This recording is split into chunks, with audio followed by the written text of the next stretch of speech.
दोस्तों कल ही खत्म हुआ फ्लेक्स वीकेंड प्रो, जिसको नाथंडे आशा ने जीता। और इस शो के खत्म होते अब एक और शो शुरू होने वाला है कुछ समय में, जिसको कि हम कवर करेंगे।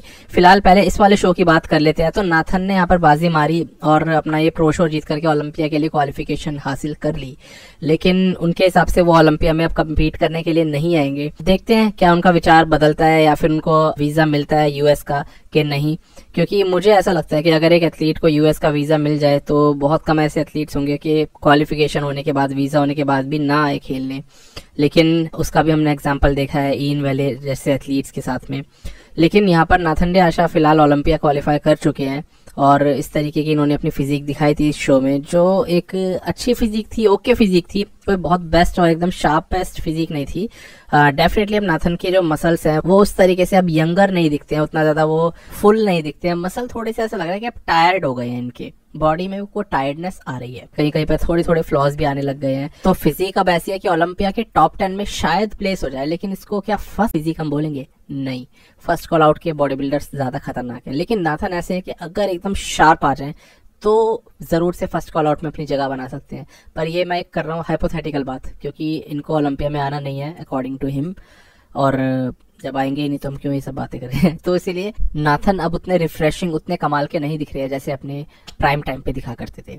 तो इनको जीतना था वाला शो और ये जीत गए। इसके बाद रीगन ग्राइम्स सेकंड आए, जो काफी अच्छे इंप्रूवमेंट्स तो करके आए, पहले से ज्यादा बड़े दिखाई दिए, लेकिन कहीं ना कहीं फ्लैट दिख रहे थे, specially front double bicep pose में और साइड चेस्ट जैसे पोजेज में वो नाथन के आगे एकदम फीके पड़ रहे थे। फ्रंट डबल बाइसेप वो कर भी इस तरीके से रहे थे कि अपने आप को बड़ा दिखाने की कोशिश कर रहे थे, हाथ थोड़े से ज्यादा खोल के, लेकिन वो एक थिकनेस की भारी कमी थी। वो मसल टिश्यू उतना हार्ड नहीं था जितना नाथन के पास में, और यही होता है जल्दी गेन करी हुई मसल्स का नतीजा। वो मसल्स हमेशा सॉफ्ट ही दिखती हैं और रीगन कोई बहुत इंप्रेसिव नहीं दिखाई दिया, इवन तो उन्होंने बहुत ज्यादा मसल्स गेन करी है उनके हिसाब से। वो आपको 2021 के और अभी के रीगन काफी हद तक सेम ही नजर आ रहे होंगे, तो नहीं लगा उतना ज्यादा इंप्रूवमेंट।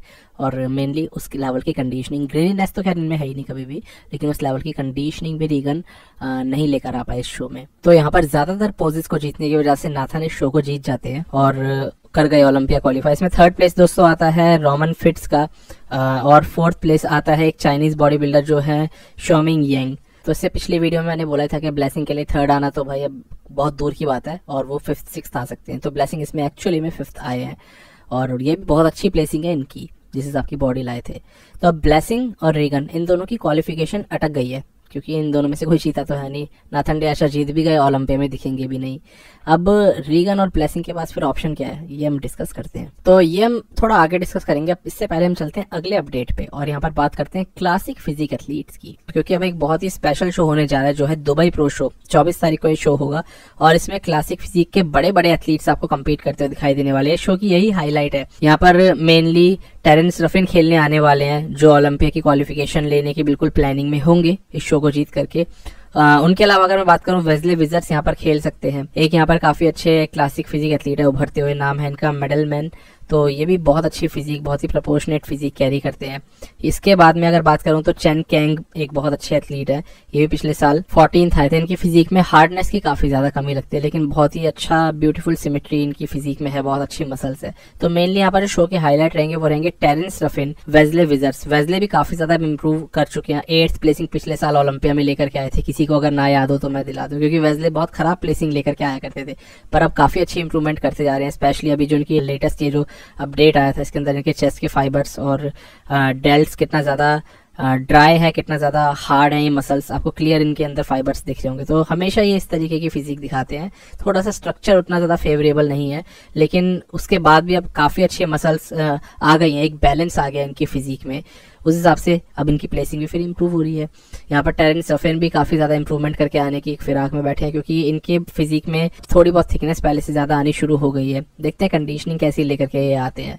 तो ये दोनों एथलीट्स काफी तगड़े एथलीट हैं, तो देखते हैं ये दोनों कैसे इसमें कम्पीट करते हैं। वेस्ले का कंफर्म नहीं है, लेकिन चांसेस है कि वो आ सकते हैं। बाकी इनके अलावा जो ये होजे हैं यानी मिडलमैन, ये भी बहुत तगड़ा इनको कंपटीशन दे सकते हैं। बहुत अच्छी प्रोपोर्शनेट फिजिक है और हार्डनेस है फिजिक के अंदर में, तो ये बढ़िया कंपटीशन देंगे वेस्ले को और यहाँ पर टेरेंस को। ये हो गया क्लासिक डिवीजन। लेकिन इसके अलावा दुबई प्रो शो बहुत फेमस होने वाला है मेंस फिजिक डिवीजन की वजह से, क्योंकि मेंस फिजिक में खेलने आएंगे यहाँ पर इमरान खान, और ओलंपिया में अपनी क्वालिफिकेशन बनाने के लिए उनको ये शो जीतना पड़ेगा।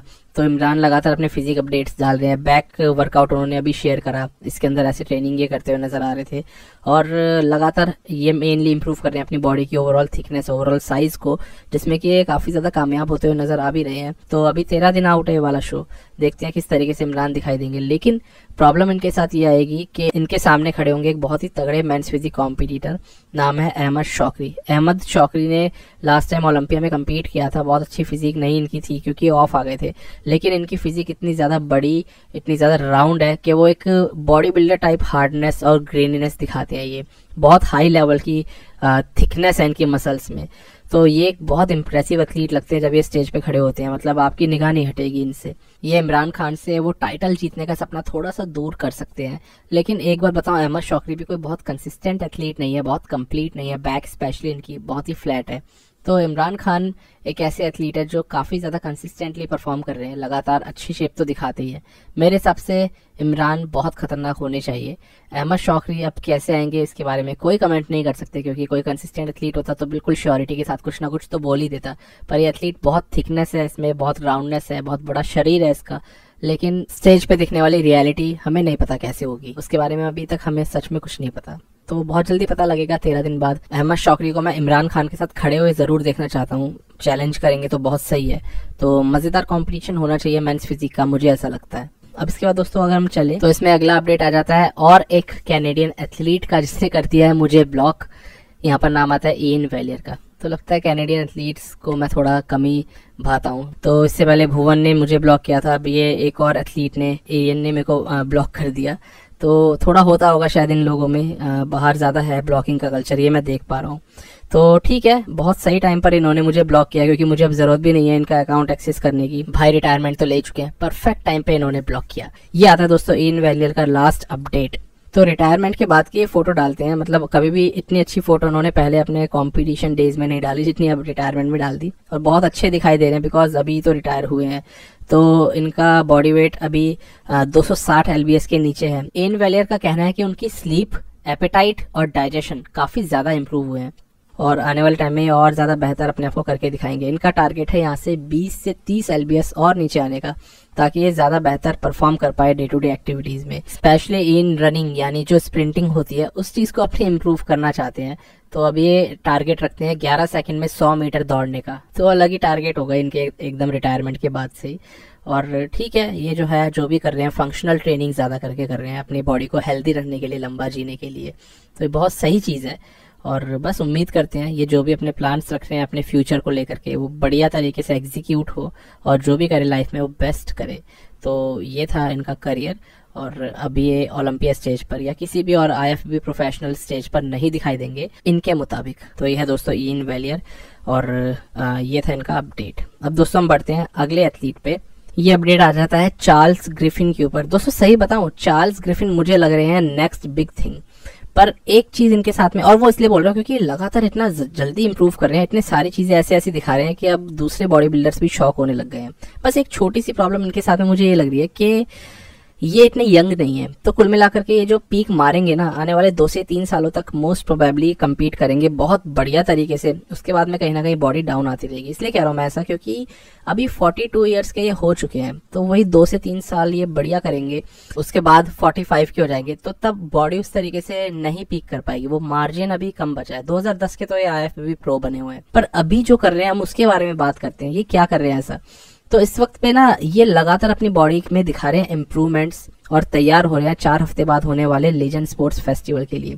चार्ल्स अभी हमें वैक्यूम करते हुए नजर आए, और बहुत ही कमाल की एक ड्राइनेस और बहुत ही अच्छी कंडीशनिंग ये दिखा रहे हैं अपनी बॉडी में। अब इनके साथ जब पैक इंजरी हुई थी इसी साल, तो उस टाइम पे इन्होंने अपने क्वाड्स काफ़ी ज़्यादा ग्रो कर लिए थे। और इस वक्त पे इनकी बॉडी ऐसी है कि पहले तो बहुत छोटी हो गई थी अपर बॉडी, पर अभी इन्होंने काफ़ी अच्छा मसल कैच कर लिया है। और अभी कुछ दिनों पहले अपने इन्होंने बाइसेप और ट्राइसेप दिखाए थे, बेसिकली अपने आर्म्स दिखाए थे, और ये आर्म्स सही में बहुत अच्छे दिख रहे हैं, काफ़ी बढ़ गए हैं। और स्पेशली इनके ट्राइसेप्स वो भाई ज़्यादा ही कुछ बढ़ गए हैं। कई लोग बोल रहे हैं ये रोली विंकलर वाले ट्राइसेप लेके घूमने लगे हैं। साइड ट्राइसेप में इनके आपको फ़र्क दिखेगा 1-2 साल पहले के कैसे दिखते थे और अभी कैसे दिखते हैं। तो इन्होंने ना अब एकदम से बॉडी में ऐसी एक रफ्तार पकड़ी है ग्रो करने की कि ये इसीलिए मैं कह रहा हूँ नेक्स्ट बिग थिंग हो सकते हैं इसी साल। बल्कि अगर ओलंपिया क्वालिफाई कर लेते हैं तो बहुत ज़्यादा चांसेस है कि टॉप एथलीट्स में अपनी जगह बना ले, यानी कि टॉप एथलीट से मतलब है फर्स्ट कॉल आउट। तो चार्ल्स ग्रिफिन मुझे बहुत ही अच्छे एथलीट लगते हैं, क्योंकि ये एथलीट कंडीशनिंग पकड़ के रखता है जब भी स्टेज पर उतरता है। ये कंडीशनिंग एक हाई क्वालिटी मसल, समझ रहे हो, कंडीशनिंग एक चीज़ है लेकिन मसल्स की क्वालिटी बहुत कम लोगों में बहुत अच्छी होती है। इनमें मसल क्वालिटी आपको मिलेगी और इस चीज़ के लिए मैं बहुत फ़ैन हूँ इनका। इनकी बैक भी आपको बहुत ज़्यादा रिब्ड दिखेगी, ग्रेनी दिखेगी। और चार्ल्स ग्रिफिन लगातार एक जो इंटेंसिटी कैरी कर रहे हैं ना अपने इस बॉडी बिल्डिंग के सफ़र में, वो लगातार ऐसा लग रहा है कि पहले से ज़्यादा बढ़ती जा रही है। थोड़े से अंडर नोटिस्ड एथलीट ये जा रहे हैं, लेकिन मेरे हिसाब से ये एथलीट डिजर्व करता है। जिस तरीके से अभी हम नोटिस कर रहे हैं बाकी सब टॉप एथलीट्स को ना यहाँ पर, इसी तरीके से चार्ल्स ग्रिफिन को भी हमें नोटिस करना चाहिए। ये एथलीट है खतरनाक। अब फिलहाल हमने देखा कि फ्लेक्स वीकेंड में जो एथलीट्स थे जैसे कि रीगन ग्राइम, ब्लेसिंग, वो कुछ कर नहीं पाए, लेकिन जहां तक है चांसेस ये बनेंगे कि ये जो लीजन होने वाला है इसमें रीगन और ब्लेसिंग हमें दिख जाए इनके साथ खेलते हुए। और साथ ही साथ हमें ये नहीं भूलना चाहिए कि इसके अंदर गुड वीटो तो खेलने ही वाले हैं, यानी अगले महीने होने वाला 7 से 8 अक्टूबर के बीच में लीजन स्पोर्ट्स फेस्टिवल, उसमें हमें तगड़े एथलीट्स दिखने वाले हैं। Charles Griffin, good veto, possibly Reagan Grimes और ब्लेसिंग जो उतने तगड़े नहीं हैं, लेकिन ये 3 एथलीट्स भी शो को बहुत अच्छा बना सकते हैं। शो कॉम्पिटिटिव होना चाहिए, जैसे इस बार ये फ्लेक्स वीकेंड कॉम्पिटिटिव नहीं था। नाथन और रीगन में कोई बहुत टफ फाइट ऐसी देखने को नहीं मिली, नाथन भी कोई बहुत अच्छे नहीं आए थे। तो चार्ल्स ग्रिफिन में लेकिन वो पोटेंशियल है कि बहुत अच्छे आ जाते हैं और शो की ना एक लेवल को बहुत ज्यादा बढ़ा देते हैं। सेम वही चीज गुड वीटो के साथ में भी है। हाँ, उनके पास अभी क्या है, ग्रोइंग स्टेज पे है, वो अपनी लाइफ में और ऊपर बढ़ेंगे, और चार्ल्स ग्रिफिन भी अपनी लाइफ में काफी ऊपर बढ़ रहे हैं। तो ये दोनों एथलीट्स काफी अच्छा मिलकर शो को बना देंगे। बाकी अगर बात करूं तो एक और एथलीट आ रहा है शो में, जो है जस्टिन रॉड्रिग्यूज। तो हाँ, वो भी खेलने आएंगे लीजेंड स्पोर्ट्स और क्वालिफिकेशन हासिल करने की कोशिश करेंगे। पर जस्टिन का ट्रैक रिकॉर्ड बेकार है और वो कभी भी कंडीशन नहीं आते हैं, लेकिन वो आने वाले हैं और उन्होंने अनाउंस कर दिया ऑफिशियली। तो अच्छा खासा कंपटीशन रहेगा, कई सारे अच्छे नामी एथलीट्स इसमें रहेंगे और कंपटीशन बढ़िया बन जाएगा। तो जैसे लिस्ट निकल के आएगी हमें पता लग जाएगा। लेकिन कुछ भी कहो, ये बहुत ईजी विन नहीं होगी चार्ल्स के लिए, क्योंकि सामने गुड बीटो। हाँ, गुड बीटो नहीं होते तो इनको जीतना बहुत आसान हो जाता है ये वाला शो। खैर, अभी तो 1 महीना दूर है तो इतना ज्यादा अभी हम इस पे बात नहीं करेंगे। जैसे जैसे एथलीट्स ऐड होते जाएंगे हमें पता लगता जाएगा। तो चार्ल्स ग्रिफिन मैं सही में चाहता हूँ पर्टिकुलरली इस एथलीट के लिए कि ये जरूर से इस साल के लाइनअप में ओलंपिया में जाएं। ये बहुत ज्यादा इस लाइनअप को ना स्टैग्ड कर देंगे। लेकिन खैर जो भी है, आने वाले टाइम में पता लगेगा कैसा ये परफॉर्म करते हैं। अब आते हैं दोस्तों हम अपने आखिरी अपडेट पे। ये एक बहुत ही सैड न्यूज है, क्योंकि हाल ही में एक बॉडी बिल्डर की डेथ हुई है। नाम था इनका नील करी। एक बहुत ही कम डिस्कस्ड बॉडी बिल्डर है, मैं सही बताऊं तो, क्योंकि अभी करियर में ग्रो करना बस शुरू कर ही रहे थे। इनकी एज थी 34 ईयर्स, 1989 का इनका डेट ऑफ बर्थ था और आज इनकी डेथ हो गई। तो बहुत ही दुखद ये घटना है और ऐसी खबर सुनने में यार बहुत बुरा लगता है। अब इसके पीछे रीजन क्या है, वो कोई रीजन अभी भी डिस्क्लोज नहीं किया गया अभी तक तो एटलीस्ट, और शायद बाद में भी किया जाए या ना किया जाए।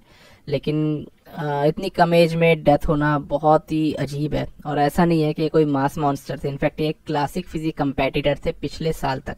लास्ट ईयर नील ने न्यूयॉर्क प्रो जीत रखा है और तभी ओलंपिया क्वालिफाई हुए थे। ओलंपिया में इनकी लास्ट प्लेसिंग आई 16th, और उसके बाद इन्होंने बोला कि ये क्लासिक में और आगे compete नहीं करेंगे, ये डायरेक्टली स्विच करेंगे मेंस ओपन बॉडी बिल्डिंग में, क्योंकि इनके लिए वेट कट करना और क्लासिक में फिट करना अपनी बॉडी को बहुत मुश्किल हो रहा था।